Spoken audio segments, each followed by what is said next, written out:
Hello दोस्तों, आज हम फणीश्वरनाथ रेणु के उपन्यास मैला आंचल के कुछ भागों को जो हम पहले पढ़ चुके हैं उसके आगे के भागों को पढ़ना शुरू करेंगे। तंत्रिमा टोली में सुरंगा सदा ब्रिज की कथा हो रही है। महंगू दास के घर के पास लोग जमा हैं। पुरानिया स्टेशन में एक मेहमान आया है, रेलवे में काज करता है। तंत्रिमा टोली के लोग कहते हैं खलासी जी सरकारी आदमी हैं। खलासी जी यदि लाल पतक्खा दिखा दे तो डाक गाड़ी भी रुक जाए। रुकेगी नहीं, लाल पतक्खा देखते ही रेलगाड़ी रुक जाती है। लाल ओढ़ना ओढ़कर गाड़ी पर चढ़ने जाओ तो गाड़ी रुक जाएगी और ओढ़ना जब्त हो जाएगा। खलासी जी बहुत गुणी आदमी हैं, पक्का ओझा हैं। चक्कर पूछते हैं, भूत प्रेत को पेड़ में काटी ठोक कर बस में करते हैं। बाज निपुत्तर को तुक ताक कर देते हैं। कुंवर विजय भान लोरिका और सुरंगा सदा ब्रिज का गीत जानते हैं। गला कितना तेज है। उस बार सुराजी हुलमाल में खलासी जी ने लिख दिया था, बैगनबाड़ी के जमींदार के लड़के ने रेल का लाइन उखाड़ा है, बस फांसी हो गई। हाईकोर्ट और नंदन तक फांसी बहाल रही, लेकिन महंगू दास को कौन समझाए। बेचारे खलासी जी 1 साल से दौड़ रहे हैं। महंगू दास की बेवा बेटी फुलिया से पश्चिम की बातचीत पक्की करने के लिए हर बार खलासी जी झोरी में मुरंगिया गांजा लाते हैं। तंत्रिमा टोली के पंचों को पिलाते हैं। सुरंगा सदा ब्रिज गाते हैं। गांव में बीमार लोगों को झाड़ फूंक देते हैं। उस बार उचित दास की डेरा वाली को तुकताक कर दिया। मरने के 4 दिन पहले बूढ़ा उचित दास संतान का मुंह देख गया, लेकिन महंगू दास को कौन समझावे। फिर खलासी जी लेन देन की बात करते हैं। 1 कौड़ी नगद न देंगे। जाति बिरादरी को एक शाम भोजन कबूलते हैं, और क्या चाहिए। सरकारी आदमी जमाई होगा। कभी तीर्थ करने के लिए जाएंगे तो रेल में टिकट भी नहीं लगेगा। रमजू दास की स्त्री तंत्रिमा टोली की औरतों की सरदारिन है। हाट बाजार जाने के समय, मालिकों के खेतों में धान रोपते और काटने के समय और गांव में शादी ब्याह के समय टोले भर की औरतें उसकी सरदारी में रहती हैं। राजपूत, बाभन और मालिक टोले सभी बाबू बबुआन से मुँहामुँही बात करती है। दिल लगी का जवाब हंसकर देती है और समय पड़ने पर हाथ चमका कर झगड़ा भी करती है। एक बार तो सिंह जी की भी सीसी सटका दिया। बूढ़ा हो गया है, चाट लगी हुई है, सिर से बाल सादा हो गए हैं, मन का रंग नहीं उतरा। हमारा मुंह मत खुलवाइए सिंह जी। उससे सभी डरते हैं, ना जाने कब किसका भेद खोल दे। सभी उसकी खुशामद करते हैं। टोले भर की जवान लड़कियां उसकी मुट्ठी में रहती हैं, उससे कोई बाहर नहीं। खलासी जी इस बार लाल बाग मेला से उसके लिए असली गिलट का कंगना लाए हैं, चांदी की तरह चमक है। मौसी जी किसी तरह फुलिया से चुमौना ठीक कर दो। अरे सूते ले देबो हो प्यारे लाल पलंगिया से, खाए ले गुआ खिल्ली पान जी। खलासी जी आज दिल खोलकर गा रहे हैं। उन्हें आज ऐसा लग रहा है कि वे खुद सदा ब्रिज हैं, लेकिन न तो उसकी फुलिया उसे रहने के लिए विनती करती है और न महंगू दास चुमौना की बात मंजूर करता है। फुलिया क्या करे, माँ बाप के रहते वह क्या बोल सकती है। अंदर ही अंदर मन जलकर खाक हो रहा है, लेकिन मुंह नहीं खोल सकती है। लोग क्या कहेंगे। रमजू दास की स्त्री फुलिया के जलते हुए दिल की बात जानती है। उस दिन फुलिया कह रही थी, मामी काली क्रिया किसी से मत कहना। खलासी जी इतने दिनों से दौड़ रहे हैं, बाबा कोई बात साफ साफ नहीं कहते। आखिर वह बेचारा कब तक दौड़ेगा। यहाँ नहीं तो कहीं तो ढूंढेगा। दुनिया में कहीं और तंत्रिमा की बेटी नहीं है क्या। अब एक दिन कुछ हो जाएगा तो सहबदेव मिसिर देह पर माछी भी नहीं बैठने देगा। तब करो खुशामद, नककट्टी चमाइन की और चियाई की माँ की। मुसब्बर चबाओ और एड़ी से पेट को आटा की तरह गुथवाओ। उस बार जोतकी जी का बेटा नामरेल ने क्या दिया। अंत में एक नककट्टी को गाभिन बकरी देकर पीछा छुड़ाया। खलासी जी का तीर खाया हुआ दिल तड़प रहा है। फुलिया क्या करे, लेकिन रमजू दास की स्त्री का मुंह कौन बंद कर सकता है। अरे फुलिया कि माए, तुम लोगों को ना तो लाज है और ना धर्म। कब तक बेटी की कमाई पर लाल किनारी वाली साड़ी चमकाओगी। आखिर एक हद होती है किसी बात की। मानती हूँ कि जवान बेवा बेटी दुलार गाय के बराबर है, मगर इतना मत दुहो कि देह का खून भी सूख जाए। अरे हाँ हाँ, बेटा बेटी केकरो घिढ़ारी करे मंगरो, चालनी कहे सुई से कि तेरी पेंदी में छेद। हाथ में कंगना तो चमका रही हो, खलासी जी को एक पुड़िया सिंदूर नहीं जुटता। फुलिया की माँ ने जब से रजमू दास की स्त्री के हाथ में कंगना देखा है, उसका कलेजा जल रहा है। महंगू दास पर गुस्सा करने से कोई फ़ायदा नहीं, खलासी जी की बुद्धि ही मारी गई है। रमजू की स्त्री को कुटनी बहाल किया है, कंगना दिया है। रमजू की स्त्री काली माई है, जो लोग उसकी बात को मान लेंगे। मुंह संभाल कर बात कर नेगड़ी, बात बिगड़ जाएगी। खलासी हमारा बहन बेटा है, बहन बेटा लगाकर गाली देती है। गाली हमारे देह में नहीं लगेगी, तेरे देह में तो लगी हुई है। अपने खास भतीजा तेतरा के साथ भागी तू और गाली देती है हमको। शर्म नहीं आती तुझको? बेशर्मी भरी पंचायत में जो पीठ पर झाड़ू की मार लगी थी, सो भूल गई गुआर टोली के कलरू के साथ तू बात करेगी हमसे? रे सिंघवा की रखीली, सिंघवा के बगान का बम्बे आम का स्वाद भूल गई। इतना बात सुनते ही सदाब्रिज फिर मूर्छित होकर धरती पर गिर पड़ा। महंगू दास के घूर के पास होने वाली सुरंगा सदाब्रिज की कथा में औरतों के झगड़े से कोई बाधा नहीं पहुंचती। औरतों के झगड़े पर यदि मर्द लोग आंख कान देने लगे तो हुआ। औरतों के झगड़े का क्या, अभी झगड़ा किया, एक दूसरे को गालियां सुनाई, हाथ चमका कर, गला फाड़ कर एक दूसरे के गड़े मुर्दे उखाड़े, जीभ की धार से बेटा बेटी की गर्दन काटी गई, काली माई को काला पाठा कबूला गया, हाथ और मुंह को कोढ़ कुष्ठ से गलने की प्रार्थना की गई और 1-2 घंटे के बाद ही सफाई मेल मिलाप हो गया। एक दूसरे के हाथ से हुक्का लेकर गुड़गुड़ाने लगी, साग मांग कर ले गई और बदले में शकरकंद भेज दिया। कल शाम को मालिक के खेत से अंधेरे में उखाड़ लाया है लड़के ने। मालिक देखते तो पीठ की चमड़ी खींच लेते। पहले झगड़ा का श्री गणेश 2 ही औरतों से होता है। झगड़े के सिलसिले में एक एक कर पास पड़ोसी औरतों के प्रसंग आते जाते हैं और झगड़े वालियों की संख्या बढ़ती जाती है। झगड़े से उनके काम काज में कोई बाधा नहीं पहुंचती। काम के साथ साथ झगड़ा भी चल रहा है। जब सारे गांव की औरतें झगड़ने लगती हैं तब कोई किसी की बात नहीं सुनती, सब अपना अपना चरखा ओटने लगती हैं। लेकिन फुलिया आज झगड़े का हिस्सा नहीं है। वह टट्टी की यार्ड से खड़ी होकर सुरंगा सदाब्रिज की कथा सुन रही है। खलासी जी के गले में जादू है, ओझा गुणी आदमी है। कथा और गीत में फुलिया यह भी भूल जाती है कि साहबदेव मिसिर शाम से ही कोठी के बगीचे में उसके इंतजार में मच्छर कटवा रहा है। खलासी के गले में जादू है। मामी क्या है रे, बोलना। साहबदेव मिसिरवा के पास जाएगी क्या? नहीं मामी, एक बात कहने आई हूँ, काली क्रिया किसी से कहना मत। खलासी जी तो तुम्हारे गुहाल में सोते हैं ना। काली क्रिया। सुरंगा सदाब्रिज की कथा समाप्त हो गई। झगड़ा लंका कांड तक पहुंचकर शेष रह गया। साहबदेव मिसिर मच्छरों से कब तक देह का खून चुसवाते। साला खलसिया, साली हरमजादी, अच्छा कल देखूंगा। गांव में सन्नाटा छाया हुआ है और रमजू की स्त्री की गुहाल में सुरंगा कह रही है सदाब्रिज से, अभी नहीं, जब बाबा चुमौना के लिए राजी नहीं होंगे तब मैं तुम्हारे साथ भाग चलूंगी। उनको राजी कैसे किया जाए? कौन एक मिसिर है, सुना है? सदाब्रिज बेचारा कहता है सब झूठी बात है, तुम बालदेव जी से कहो। कौन बालदेव? पुरैनिया आश्रम वाला? हाँ, सभी उसकी बात मानते हैं। बाबू भगवान भी उनसे बाहर नहीं। तुम बंदगी मत करना है, जय हिंद कहना। लेकिन वह तो हम पर बड़ा नाराज है। देश द्रोहित के फिरिस में नाम दे दिया है। माँ के लिए नाक की बुलाकी ले आना, असली पीतल की बुलाकी। मठ पर आचार्य गुरु आने वाले हैं, नए महंत को चादर टीका देने के लिए। मुजफ्फरपुर जिला का एक मूर्ति आया है, लहरसिंह दास। आचार्य गुरु मुजफ्फरपुर जिले के पुपड़ी मठ पर भंडारा में आए हैं। लहरसिंह दास खबर लेकर आया है, आचार्य गुरु आ रहे हैं। मठ के सभी सेवक, आसपास के बाबू बबुआन लोगों को पहले ही खबर दे दी जाए। रामदास को महंती की टीका मिलेगी। महंत सेवादास का एकमात्र चेला वही है।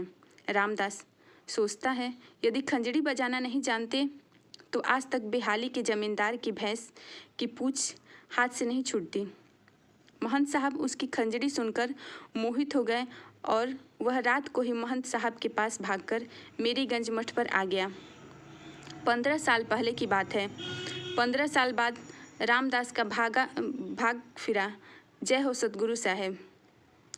नियमानुसार सभी पंचों की उपस्थिति में नया महंत एक एकारनामा लिख देगा। हमेशा लंगोटा बंद रहकर सतगुरु के स्थल की रक्षा करेंगे। किसी तरह का मादक द्रव्य सेवन नहीं करेंगे। दासी रखेली नहीं रखेंगे, आदि आदि। इसके बाद आचार्य गुरु एक सूरत हाल पर दस्तखत करेंगे, नए महंत को देंगे।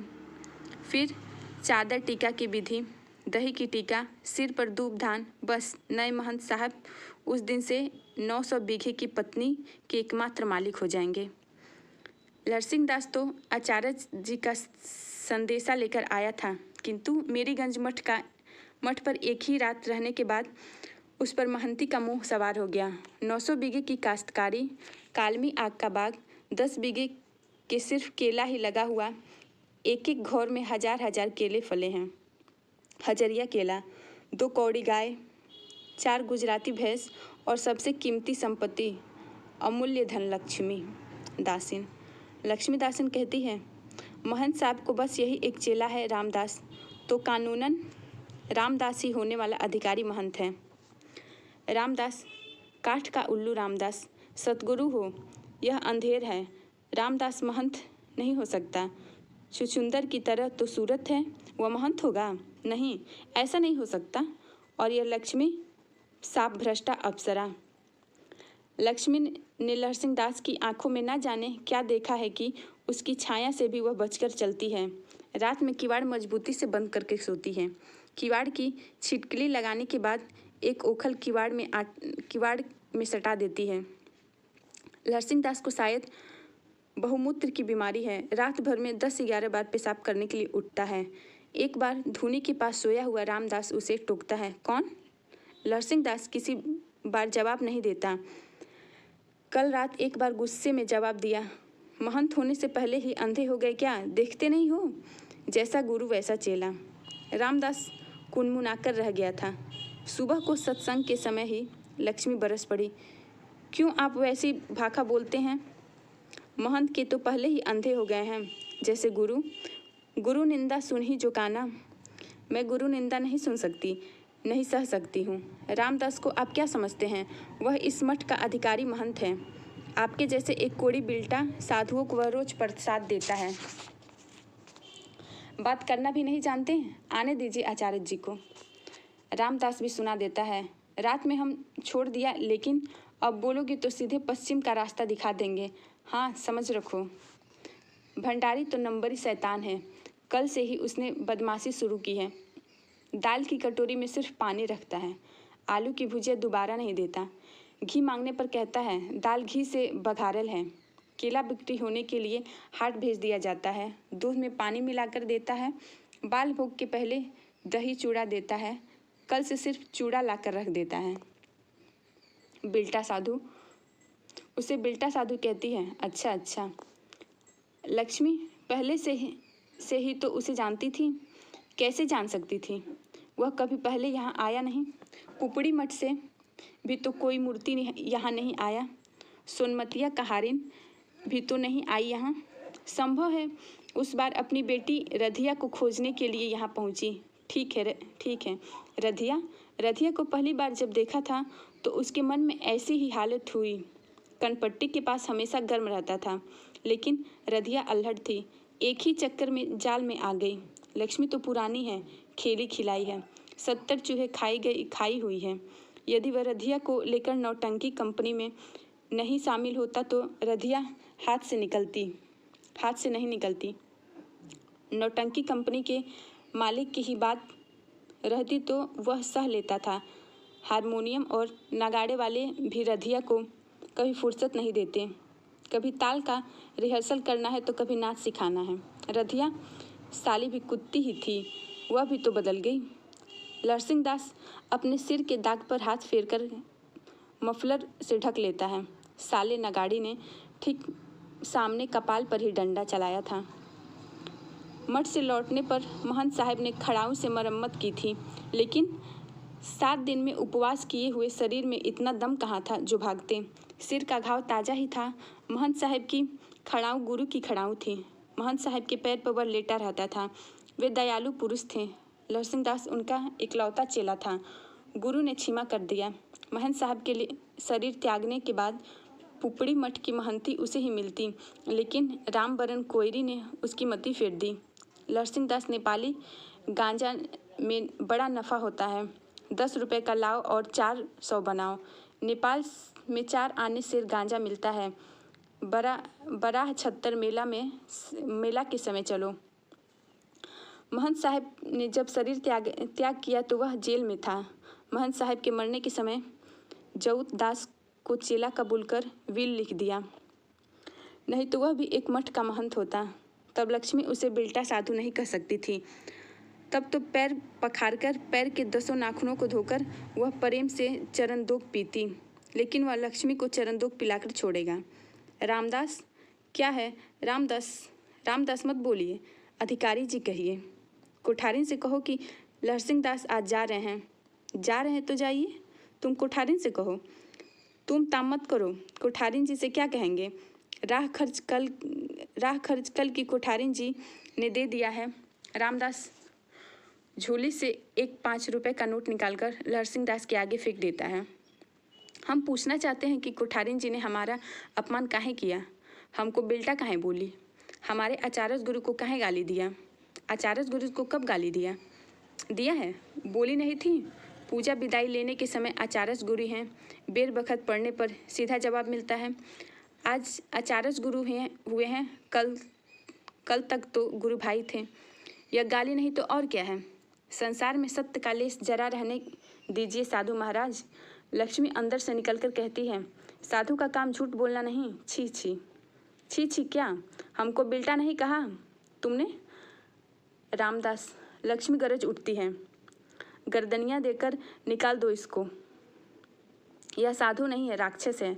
इसके सिर पर माया सवार है। इससे पूछो आज सवेरे जब मैं स्नान कर रही थी तो बाँस की पट्टी में छेद करके यह क्या देखता था? शैतान।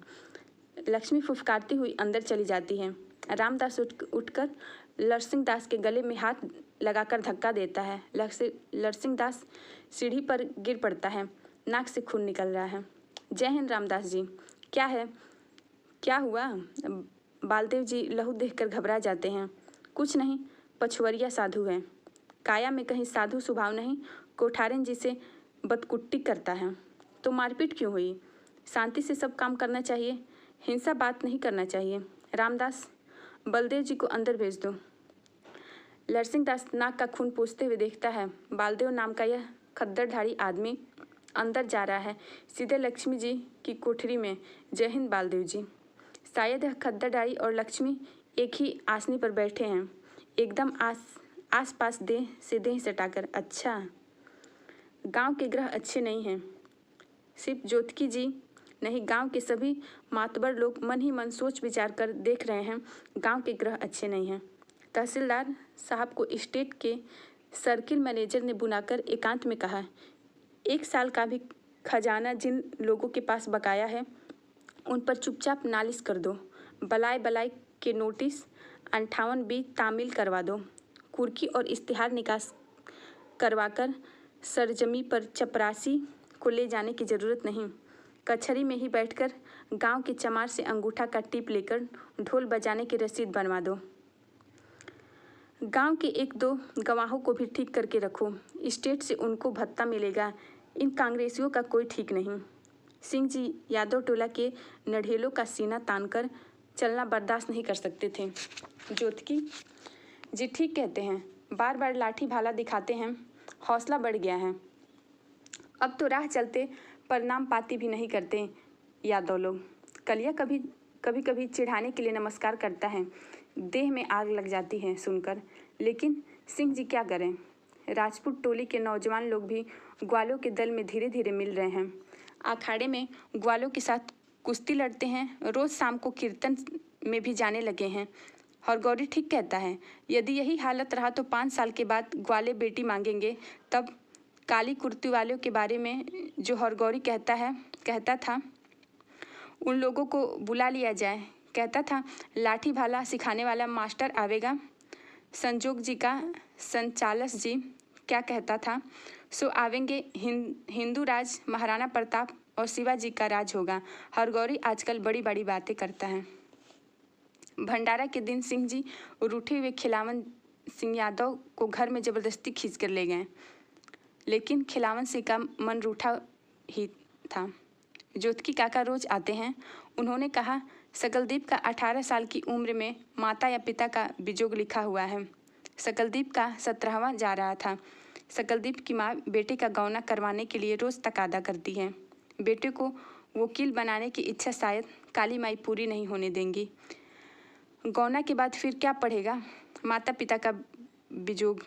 बलदेव को सारी दुनिया की भलाई तो सोचती है, मगर जिसका नमक खाता है उसी के लिए एक तिनका भी तो सोचें। दिन भर तहसीलदार के यहाँ बैठा रहता है और शाम को कीर्तन।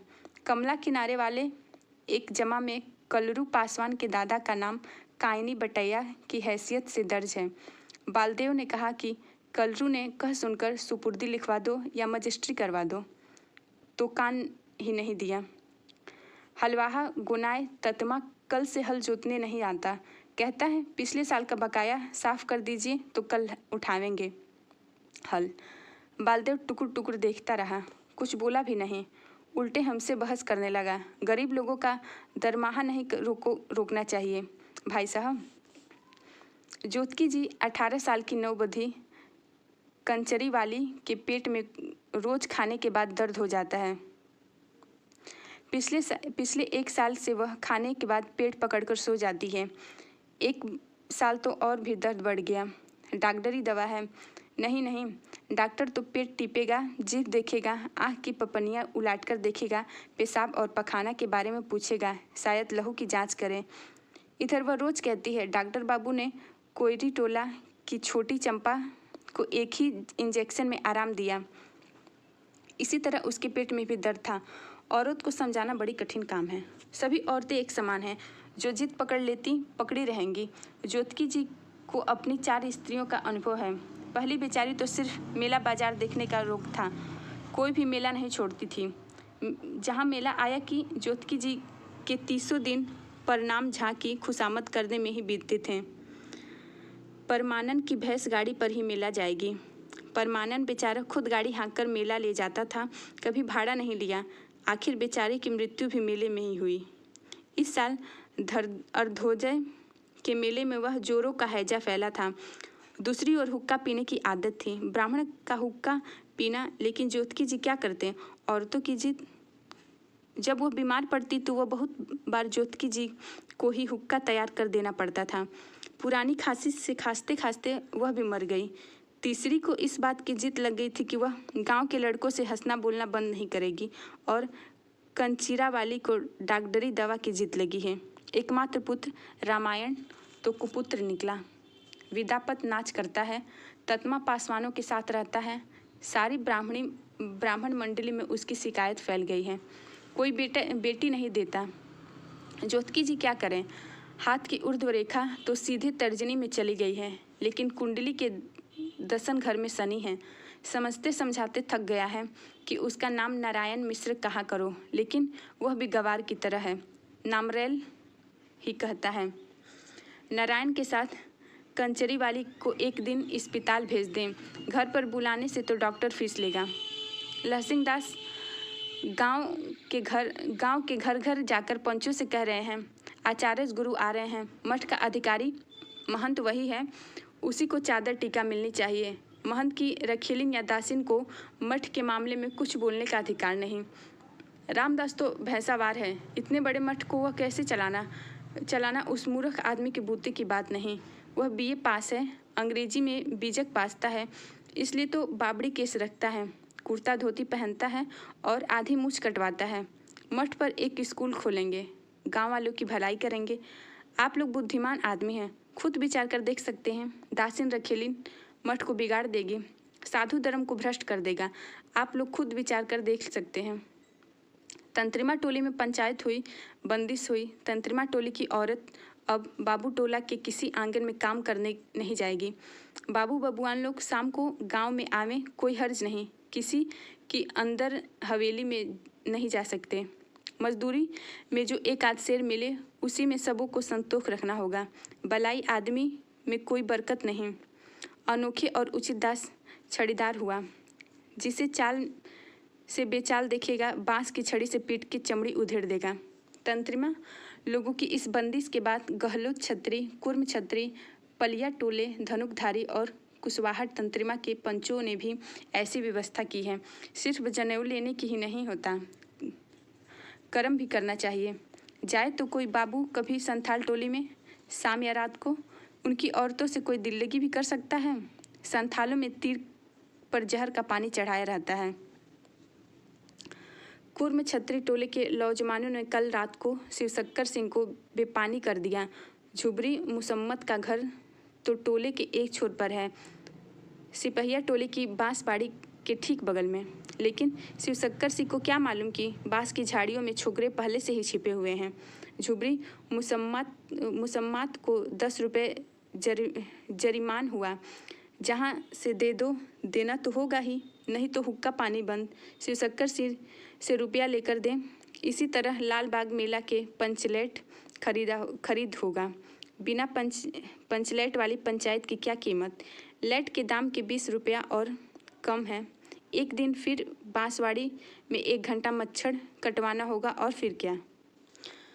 आज हम रेणु जी के उपन्यास मैला आंचल को यहीं तक पढ़ेंगे। शेष भाग को हम अगले वीडियो में देखेंगे।